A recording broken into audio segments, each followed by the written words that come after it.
अस्सलाम वालेकुम दोस्तों, आज हम एक दोबारा नई वीडियो के साथ आपके सामने हाज़िर हैं।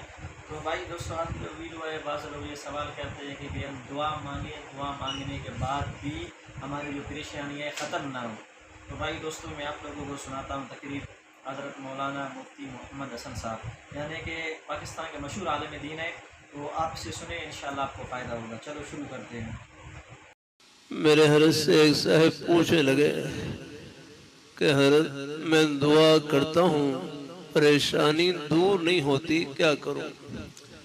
मैं दुआ करता हूँ, परेशानी दूर नहीं होती, क्या करूँ?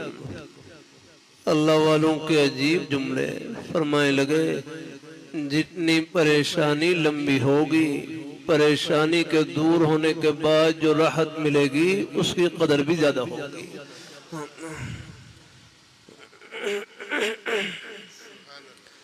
कि पूरी जिंदगी हालात में गुजर जाए, परेशानी में गुजर जाए, अल्लाह ताला सबको आफियत नसीब फरमाए, लेकिन सब्र का दामन न छूटे, रब का दरवाज़ा न छूटे। अल्लाह ताला आखरत का मामला नेक कर दे, जन्नत की ठंडी हवाओं का एक झोंका आएगा, दुनिया के हर गम को भुला कर रख देगा, खत्म परेशानी।